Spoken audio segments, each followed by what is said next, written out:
Hello, everyone, and welcome to What If Deku Had the Sharingan. I know this has been done to death, but thought I'd do my own little spin on it. I hope everyone enjoys this video, and if you do, could you please leave a like and subscribe?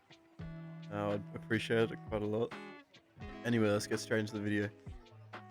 In this timeline, Deku was born into the world. I was gonna do some long lost cousin stuff, but like from the Uchi, from the Uchiha clan, but that's too confusing. I'm just gonna say Inko and Hisashi had Deku, and his Sharingan was a mutation of his mum and dad's quirks, different to both of them. He would grow up normally, going to school, hanging with Bakugo, doing some homework.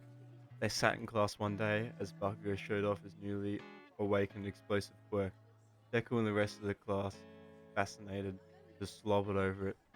Bakugo started getting his big head, teasing Deku about the lack of a quirk. They would continue to hang out, but Bakugo would get increasingly more mad as the days would go by at Deku as he would just follow him around, teasing turning into bullying. About a month would pass, and Deku's bullying would progress physically until Deku was almost knocked out one particular day. He was kicked in the stomach. As he fell to the floor, a sharp pain would jolt from his eyes. As he looks at the floor, holding them, rolling around, Bakugo would look down, confused. No one hit him in the face. Deku's arm drops to his face. He opens his eyes and looks up at Bakugo, staring him dead in the eyes. Bakugo flinched, seeing Deku's once green eyes turned red with a strange pattern. He stammered back, spitting insults like a devil at him. As him and his goon ran away, Deku would look at his hands, seeing his body's pathway, seeing much more than just skin and bones. He looked up, looking at Bakugo, seeing a certain glow in his hands in particular. Deku rubs his eyes, thinking he's seeing something, but his eyes don't return. He goes home, bruised and batters, Sharingan active in his one Tomo state. Inko, seeing this, would rush him to the doctor to get him patched up and get his quirk checked. The doctor walks through the door. Well, Miss Inko, it appears your son has developed a sensory-based quirk falling for Well, Miss Inko, it appears your son has developed a sensory-based quirk revolving around his eyes.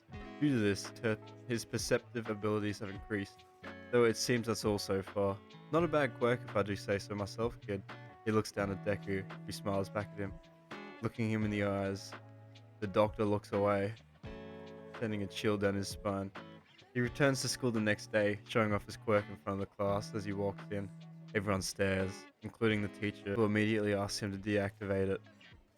Feeling put off by it, Deku explains he can't turn it off and it's stuck like this to the teacher's dismay. Bakugo stops teasing him after that, feeling something was off from Deku. In a second, he looked into his eyes. Due to this, Deku isn't as shut in and gained some self-confidence, going out and training in local gyms, all until he was 14. Deku in this timeline having much more self-confidence due to not being bullied, got to train a lot sooner, seeing a Deku that's fit. He also progressed his Sharingan to a Tutomo state, being able to see pathways in his and others' bodies much more clearly, and also seeing people's life energy spike as they're about to use their quirk.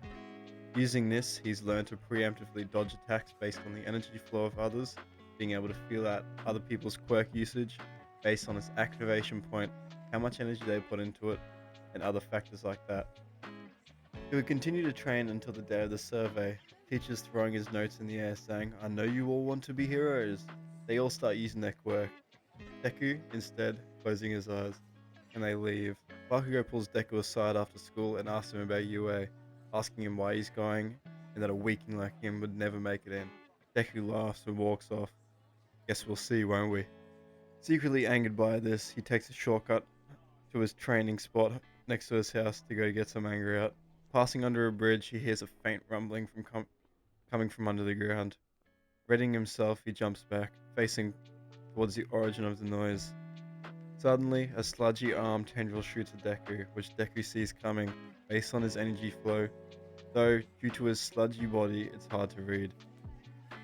He slips the tendril and runs beside it, pulling out a kunai knife and slicing its tendril off. The sludge villain looks at him. I like my flesh suits with a little fight, smiling as he sends another 6 tendrils at him, trying to surround him. Deku Deku jumps again, flipping and twisting his body between the tendrils, landing on his hands as he back handsprings to gain some distance. Vi- Seeing a familiar man shoot up from behind the villain, "Smash!" he would say, Deku not being able to react in time, being hit by a gust of wind and almost being thrown into a wall. Deku catches himself and looks on, seeing All Might. His life energy was dense, physical aura crackled around him. Deku stood perplexed. Whoa, wait, your pathway's all messed up. All Might, something's wrong with your stomach. Are you alright? Deku looks down in shock, saying, How did you know that? I have good eyes, Deku would respond, pointing at his eyes. All Might would explain his injury, on buffing into a small form in front of Deku. Deku was perplexed, seeing it was still him. All Might would have All Might would pray he keeps it a secret, and Deku would oblige. They both collect up the sludge villain and talk for a little bit. Deku explaining his quirk to All Might, who speaks of its potential. Deku geeks out a little bit before All Might jumps off. No sludge villain was dropped, as even if it was dropped, Deku would see it happening and probably catch it. Deku, now pumped that he got to talk to his idol and got complimented by his idol, would rush home and begin his 10 months of rigorous training. Deku does not get one for all in this timeline, as All Might has already found a successor in Mirio. Deku would train for the next 10 months, focusing on reading movements and increasing his physical attack power. He notices his power grows in tandem with his eyes, staying on about the same level. He doesn't understand though, he feels his body has outgrown his eyes now. Not being able to see All Might's attacks even coming, he trains harder, blood, sweat, and tears until about 2 months before the entrance exam. Just before he was about to pass out from training so hard, his vision would slow down a little, a stark difference from usual. He looks up, looking around to see the world from new eyes. He looks he looks at his phone, checking his eyes and seeing they've matured into a 3 tomo. He jumps for joy and runs home, showing Inko. Staring into her eyes, Deku's tomo begins to rotate. He feels a sharp pain in his eye, looking back at Inko, who shakes before falling onto the floor. Without realizing it, Deku put his mum into a state. He shakes his mum out of it and stands up, asking what happened. She explains that for a second, all of her senses flared up all at once, leaving her disoriented. Deku looks at her and gives her a big hug, apologizing, saying that he's got a lot to work out and rushes to his room. He then goes up to his room, giddy as ever, bringing out his notebook and jotting his new findings down. Over the next 2 weeks, he would practice a new power in particular, training his disorienting attack, which he dubs his Surge. Though it trains him a lot and it doesn't last long, 2 seconds at best, depending on the person's strength of will. He would also find his copying technique after looking up martial art videos and workout routines to practice from home. He watches intently with his new eyes, copying the movements in the video exactly, looking down at his hands and smiling a wide smile. These would help him train much easier, mastering kickboxing and boxing in particular. He trains these techniques, which he dubs 1. The Eye of Insight, his ability to copy and predict movements, and the Eye of Surge, his stun move, until the start of the UA entrance exam. He walks confidently through the gates of UA, ready for the exam in front of him. He had always been on the smarter side of things, so the written exam wasn't much, though he could easily cheat if he wanted. The practical portion begins, and Deku walks over to his testing spot. Seeing the crowd of people forming, he goes to the front, camping the doors out so he could get a good start. The doors swing open without thinking. Deku sprints out, holding his kunai in his hand. He feels the speed type quirk users approach close behind him, deciding to split off right to get an area to himself. Turning the corner, he sees a wide open street corridor littered with robots. He lowers his stance and shoots off, smiling. At this point, I'd say he's about 5% full cowing level, which, actually decent. So he would destroy the robots, finding their weak points and using a combination of his martial arts and his strength, which is about 5% level, to destroy them. This would continue, Deku racking up about probably 30 villain points, so enough for entrance, but not enough for Deku.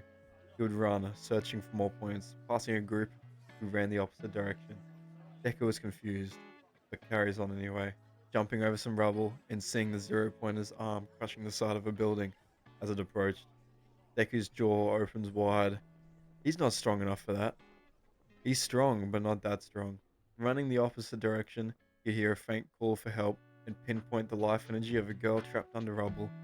Seeing her leg was pinned and injured, he ran towards her, lifting the rock off and piggybacking her way from the looning robot. The bell is rung, signaling the end of the exam, and Deku collapses, breathing heavily. The teachers watch from above, All Might remembering those eyes, impressed by his growth in such a short time. Aizawa looked on, taking a particular liking to Deku, as their quirks both stemmed from their eyes, thinking he could benefit from a weapon or the use of his scarf. Deku rests for a while before taking a taxi home, copping some macas on the way home. He would sleep the afternoon away, and wake up the next morning surprisingly late. He remembers back to the exam and tries to calculate his exam score. He knows he passed the theory part, but what about the practical? Thinking back, he figures the second part of the exam out, figuring someone with an intelligent quirk wouldn't make an exam so simple. Time passes on, and he receives his letter. Opening it up, a projection of All Might would appear, telling Deku he got into UA with 35 hero points and 46 rescue points. He ended up getting second place, 9 points shy of the top score, which was Bakugo. Deku nods his head in approval, patting himself on the back a little. He gets some supplies from the shops and prepares his new start to school. Deku rocks a new attire when going to school, rocking all black. He would walk through the hallways, getting a little more nervous the closer he got to the door. Standing out the front for a second, he walks in, his eyes being met with a class full of students. The usual interactions with and Uraraka would occur. Aizawa walking in and interrupting, telling them all to meet outside for a test. They all groan and do as commanded, meeting outside. Deku in this timeline is called up, not Bakugo, as Aizawa wants to test him personally. He's told to throw the ball. Looking down, he would clench the ball using his movements he saw of a baseball pitcher. He would rocket the ball, going about 150 meters. Aizawa is genuinely impressed, cracking a smile before flipping the screen around. The class, however, aren't. The rest of the tests would go as normal, Deku doing better due to his enhanced physique, landing himself about 10th place on the leaderboard. Pretty much dead middle. I'm going to say Mineta is expelled, because why not? Just for the fun of it, because he's a little weirdo. Thank you for watching. If you ended up watching to the end, leave a comment. Again, if you have any that you would like to suggest, please leave a comment down below. I'll be sure to read it. Trust me, I promise you I'll be reading it. Please like and Hello everyone and welcome to What If Deku Had the Sharingan Part 2. In the end of last part, we got into UA, Mineta got expelled, and Deku unlocked his 3-Tomo Sharingan. Let's get into Part 2, shall we? Classes remain as normal after the first day. No more sudden tests pulled by Aizawa. He was satisfied for now. The class sat, bickering with one another, getting to know each other. Deku would be talking to my boy Tokuyami on some dark emo shit, you know. All Might would suddenly pop through the door like a regular person. Deku would crack a smile, glad to be able to see All Might again. Looking over him though, it's like his aura had faded. The damage spot's still there, but overall his power had seemed to fade a little bit since they last spoke. Deku shrugs this off, and they all make their way outside to grab their hero costumes.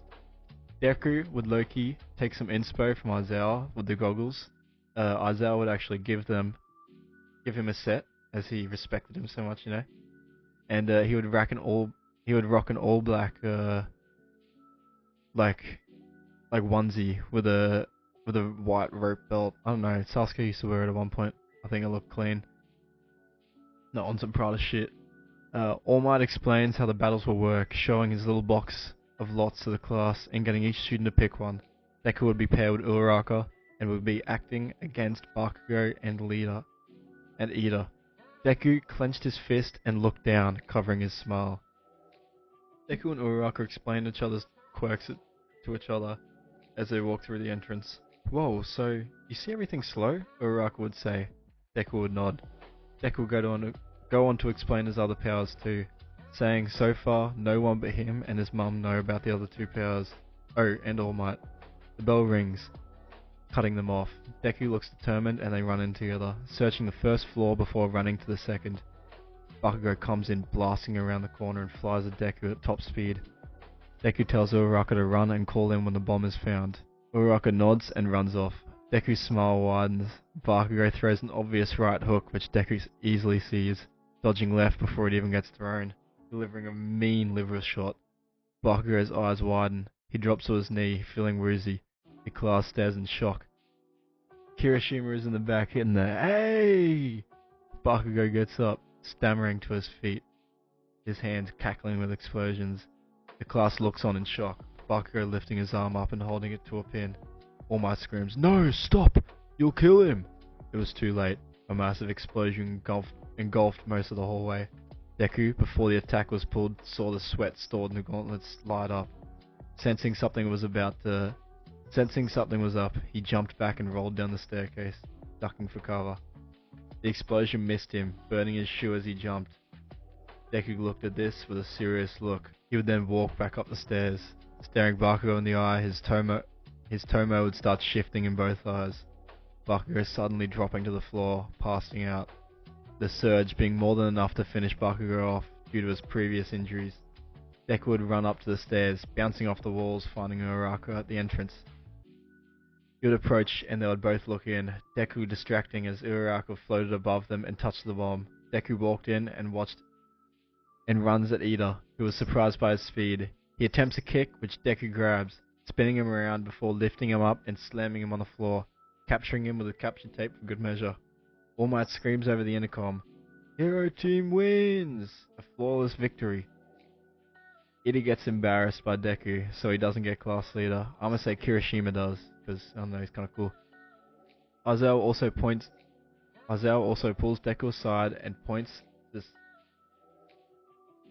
and decides to teach him to use his scarf, which Deku picks up on instantly after watching him. Aizawa praises him as a prodigy and Deku tells him about the real part of his quirk.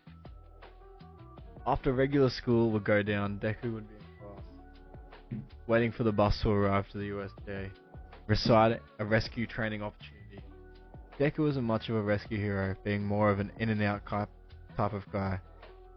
He would go in anyway as he needed as much training as he could get. The bus arrives and before they leave, Deku grabs his scarf, stuffing it into his bag, hopping on, driving to the USJ. The class talks amongst themselves and they do the ranking thing, putting Deku at second to Todoroki and Bakugo third. This pisses Bakugo off, him screaming at the back of the bus. Roppy asks Deku what his quirk does and Deku explains the Eye of Insight to her and the class, wanting to keep his surge ability hidden for the rest of the UA Sports Festival. The class would all say as a common "ooh," making sense of why Bakugo got bitched in the Heroes vs Villain test. They would arrive at the USJ, hopping off before the bus would take off again. Stepping in, they would gawk at how big the place is, seeing waterfalls, fire spots, a whole jungle. Deku looked around, seeing 13 walking in with a class towards her. 13 would make her speech on how quirks are dangerous, Deku not really caring at all, as his quirk isn't destructive or anything. Turning around and looking around some more, he would notice a spike of life energy in the middle of the USJ, alerting Aizawa someone's here. Immediately, he would take charge, before Aizawa does by the way, sending Ida to get assistance immediately, and that there are villains that have intruded. Aizawa would jump down, reassuring Deku he was going to be fine and that he was a pro for a reason. Not even thinking, follows him down, much to the dismay of 13, putting his scarf out of his bag. The rest of the class watches Deku and Aizawa use their scarves to body the fodder villains, Deku being more efficient than even Aizawa using it. In many ways he didn't even think it was possible. The rest of the class watching on as the session was interrupted by Korogiri, who warped them across the USJ, not even noticing Ida had dipped already. Deku and Aizawa would keep fighting on, seeing a tall black figure accompanied by a mist man with hands all over him. Figure's life energy was surging, but strange. Its pathway is not connected properly. He gives Aizawa a heads up, but it's too late. "No, kill the pro," Shigaraki would speak, Nomu rushing at the distracted pro. Deku tries to jump in the way, not being fast enough. Knowing that his teacher would die if he doesn't do anything now, his tomo would morph and his sharp pain would be felt in both eyes, blood leaking out of them. A green Susanoo arm would appear, cracked but not broken, in front of Aizawa. Deku stumbles onto his feet, almost falling before looking at the Nomu. His eyes a different shade than before. Deku feels power like he's never felt before, and a pain like he's never felt before. He barely stays conscious before activating one more technique. Almost on instinct, Deku's left eye would open wide and look at the Nomu. The Nomu would shriek, and as it would begin to be crushed under an immense force. The Nomu tries to fight back, but can't, being crushed but not killed. Deku would pass out, and Shigaraki would start tweaking, saying he cheated. The Nomu would regenerate and look at Aizawa, looking to finish the job. Still dumbfounded with Deku's newfound strength, the doors would swing open, showing All Might standing proud and pissed, supported by many pro heroes on deck. Nomu and All Might go at it, with Aizawa to back him up this time, getting it obliterated much sooner than in canon. All Might would look at Shigaraki, who was about to go through a portal to escape. Deku looks up and, using his second Mangekyou ability, would block the usage of Korogiri's quirk, allowing for them to be captured by All Might and locked the fuck up. All Might looks at Aizawa, thanking him for the assist. Aizawa looks around worried, saying he didn't do that. Deku was then rushed to the hospital with bandages being put around his eyes so they can heal after his new awakening. They get a week off to heal and go back to school again. Deku would show up with the bandages still over his eyes. People would ask him about this, and he would explain that he could somewhat see, but just the outlines. They all shrug, and Aizawa comes in, explaining the UA Sports Festival was coming up. Everyone gets excited, and Aizawa gives them all a week to train. Deku would use his week to focus on his force ability, learning to control its output, just to knock down, not to crush, thinking it could be useful in battle, adding weight to an opponent so they can't fly or they're slowed down a lot. Deku notices that every time he activates his Mangekyou, his whole body would be in pain, followed by a sharp pain in his eyes. Due to this, he would limit it to once a day, max, not even trying his Susanoo yet. They would all arrive at school again after the week off. Deku walking into the changing room, looking around at everyone. You could tell they'd grown since the USJ incident, making him smile. He's then approached by Todoroki and Bakugo, both insistent that today was war, and they were going to bring it. They would all walk out into the middle of the grounds, the crowd going nuts. Bakugo would be called out to come forward. He would do his speech, this time looking at Deku directly in the eyes. The wheel is spun and the obstacle race is selected. They all line up in class order and 1A at the front. The bell would be called and Deku would see Todoroki charging his eyesight. Deku jumps and pushing off Kirishima, who was beside him, apologizing while doing so. He would run, being at first place tied with Todoroki and Bakugo. They would all start fighting while running, throwing kicks and punches. Deku was in the middle of this squabble, looking both left and right to dodge each attack separately. He'd push them both back before looking forward and seeing some zero-pointers. He was sure he could take one down with his new ability, but decided it wasn't worth it. He ran to the side, dodging their slow and clunky attacks before passing through. Due to this, Todoroki and Baku would go through too. This would leave the zero-pointers in this timeline completely fine, as they weren't frozen by Todoroki. The rest of the people would have to deal with this, struggling a little bit, leaving an even bigger gap between the three and the rest. They would continue, being neck and neck the whole way until the mine portion. Deku could see through the rough patches in the floor, seeing where it had been tampered with, giving him an advantage.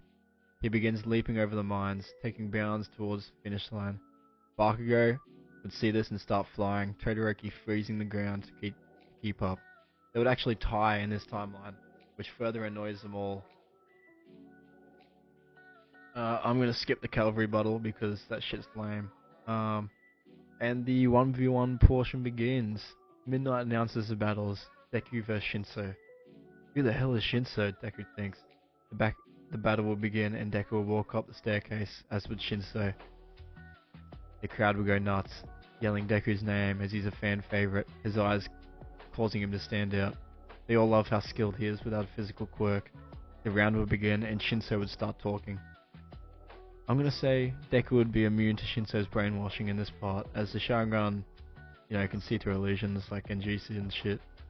But either way, Deku would run at Shinso without talking, as he's not much of a talker in this one, knocking him straight out of bounds, walking away and waiting for his next match, which is kind of disrespectful.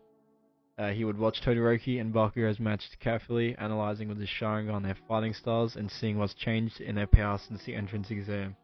The battles would continue as normal, then Deku and Todoroki would be called up. The crowd goes wild, cheering both their names. There's even people who fight over who they think is going to win. The crowd quiets down as the bell rings. Deku, seeing Todoroki was about to use ice, rolls out of the way, shortening the distance between them. Todoroki spams ice, Deku noticing his skin getting more cold. Deku toys with him for a while before Todoroki slams his foot, making a geyser of ice towards him. Deku stands still before closing his eyes, opening Jewel Mangekyo, awakening the Susanoo, who screams, going into its second form, swatting the ice away and obliterating it into snow, which goes all over the crowd. Todoroki is dumbfounded. It quickly dissipates and Deku looks at Todoroki, Mangekyo still active. He uses his weight technique, only subtly though. Todoroki feels sluggish, not knowing what's going on. Deku capitalizes and starts fighting up close. He would just straight dog him in 1v1, let's be real, there's nothing he can do. Deku's eyes would begin to hurt and he decides to finish it, using his surge to overwhelm Todoroki before double leg drop kicking him out of stage. I'm gonna say due to him using his Mangekyo on this match to block the ice, he was fatigued, so the battle with Bakugo comes, he wouldn't be fighting at 100%, which would cause Bakugo to win in this timeline. Deku being pushed out of the ring, not being able to see stuff coming. Bakugo would be pissed, complaining that he didn't use his full power and that he would kill him. The crowd murmurs, and they all get their rewards, Deku getting second place behind Bakugo. Even Todoroki can't look at Deku. After the sports festival, they go to class and Aizawa gives them the sheets of paper for their interns. In this timeline, I'm going to say that both Aizawa and Night Eye put in office for him. Deku, not knowing who to choose, talked to All Might about it. All Might would think for a second before saying to give Night Eye a chance. He doesn't just give people chances like this out of nowhere. He would agree and would head off to Night Eye agency to be trained.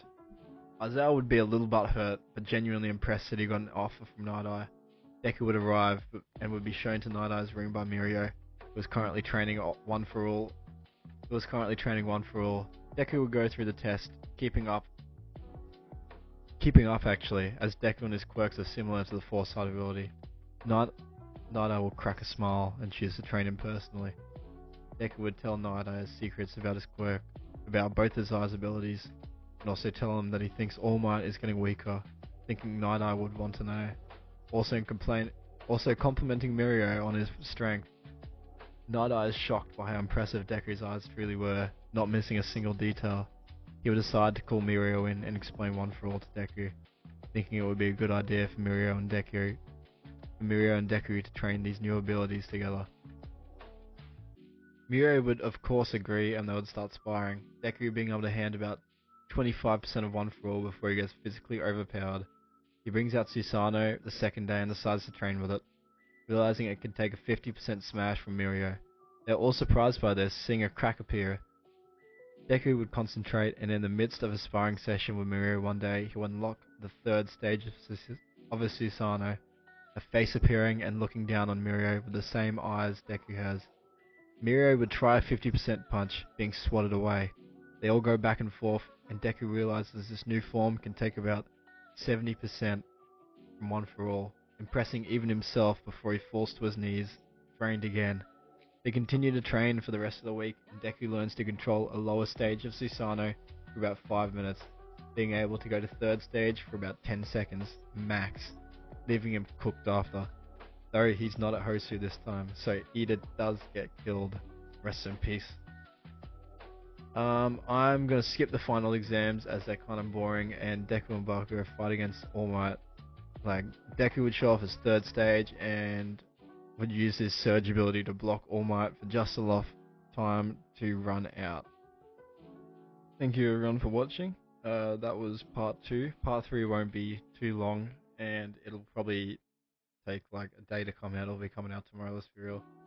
If you like this, please subscribe. I've been putting in like tons of effort into this. It's kind of annoying having to write all these stories out. I might just start freeballing, honestly. It doesn't take too long anyway. If you like these, please subscribe and like these videos. I'll see you next time. Oh, and if you have any suggestions, please put it in the comment section. Alright, thank you. Let's get into it, shall we? Training camp. They all hop off the bus, being dropped onto the side of the road on a mountaintop. The teachers talk, then snicker a little. Deku notices and squints at them, disapproving of their methods. The teachers huddle the class together. And say their bus broke down and that they have to walk. Aizawa mimes a tear. Deku rolls his eyes and asks what direction. Aizawa points to a mountain on the opposite side of the road they stand on. The class looks there and then looks back at Aizawa, all looking defeated after finding out he wasn't joking. Deku shrugs and jumps down, figuring he'll get an early start, as does Todoroki and Bakugo, not wanting to be left behind. They make it to the camp quicker in this timeline, and the rest follows as canon. The days go on and Deku traces the Susanoo, finding he can use Susanoo for longer periods of time. He can use what he calls a perfect Susanoo, but only for about 5 seconds. He stumbles on this power on accident after training for so long with his Mangekyo active. The pain he gets every time he uses them now has subsided too. The third day rolls around and Deku partakes in the forest challenge. Walking through alone after seeing the aura of someone hiding next to the bushes of him, watching him. He ignores them, keeping an eye on them just in case. They jump out and he spinning back kicks them, connecting to their face and knocking them out. Deku looks at the man who is in a strafe jacket. What kind of loonies are out here? He looks around, finding his classes separated. Following his path back, he meets with the teachers. He relays the message to them, and they are alerted about the potential villain attack sooner than in canon. He goes to Koda, running as fast as he can. Jumping up the side of the mountain, he would find Koda alone. Sensing a powerful presence nearby, Deku tries to convince Koda to dip, but he won't, as he doesn't trust him in this timeline. Deku catches a glimpse of the man who was hiding behind a rock. Grabbing Koda and jumping out of the way, he coats himself and Koda in version 1 Susanoo. Well, if it isn't our target, Big Boss says he wants your eyes. I can see why now. Deku thinks about this. What? They want his eyes. He attacks Muscular with his Susanoo, but it doesn't faze him. Deku looks at Koda and then smiles, going version 3 state. The Susanoo's body would appear, forming bone, then muscle. Her face would grow, screaming. Aizawa in the class would hear this, looking up at the mountain. Deku would jump, holding Koda before he grabbed Muscular. Using his eyes, he would use his force technique. Muscular would retract his muscles, and due to the blood rushing down, would pass out. Deku bringing him to Aizawa ASAP. Deku was currently drained, looking around to see what else he could do before he was attacked. What the? Am I getting slow? He would say, looking at the people that jumped him. The man would attack with fire, blue fire. Once again, Deku couldn't predict it. His eyes not able to see his pathways. Deku knew this was bad. Using his Eye of Surge to freeze the people before delivering a nasty elbow. To his surprise, they melt after getting struck.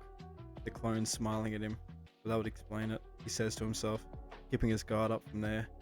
In the middle of the forest, he would run into Todoroki and Tokiyami, who were running in a group. They looked back to see if anyone was chasing him, before sitting to catch their breath. Deku looks around, not feeling safe. He would feel a presence somewhere. He just couldn't pinpoint it. He was then grabbed from behind, out of a portal, and sucked in. The group couldn't do nothing but watch as Deku vanished before them. Momo would still put a tracker on the Nomu, and the raid would still commence. Deku being held hostage in this timeline. Deku would look around. He was in a dark room with a single door. He was sat across from a man with a large mask on. Breathing heavily, the man would speak. You know, I lost my sight a couple of years ago in a fight with the symbol of peace. He took more than that from me. But with your quirk, I'll be able to have it back. Deku looked at him, his aura and his pathways. Like All Might's, his pathways are all messed up, an amalgamation of surgery and quirk. Deku was repulsed. He was even surprised the man was still alive, but he felt paralyzed by fear. Thinking back, he remembered to the convo he had with All Might when he was saved. His eyes widened as he realized the severity of his capture. Deku looks in horror as All For One opens his hands and brings it closer to Deku's eyes. A knock at the door with an inconspicuous pizza request followed by a large gust of wind would follow. Deku looked around, seeing the building had been torn in half, and they were surrounded. He smiled, looking around at all those who had came to save him. Portals would open, seeing Nomu pour out. Deku would jump up, rushing off, before All For One noticed. Deku would feel motivated, looking at All Might, who had stayed to fight All For One. Deku stood beside him. He would call forth his version 3 Susanoo and coat All Might in it. All Might would ask what he's doing. Deku would tell him to attack as he says so. All Might readying his fist would aim at All For One. Deku would quickly switch from his third form to his fourth form, and the Susanoo screaming and flailing. Armor would surround it, and his fingers would do a hand sign, shining both his Mangekyo at All For One. He would bear an unbelievable pressure upon him. All For One would cough blood, and Deku would scream for All Might to attack. All Might pouring his last embers into the fist would deliver a nasty blow to All For One, completely evaporating him. All Might would stand proud with his hands up. Deku, seeing his aura fading, would flick dust up, about to pass out himself, covering All Might's transformation from the public eye. And that's where I'm going to end it. It was a pretty short part. Kind of a short story, if I'm being honest with you, but it was a good story in my opinion. If you like this, please subscribe and like this video, and I'll see you in the next one. Catch ya.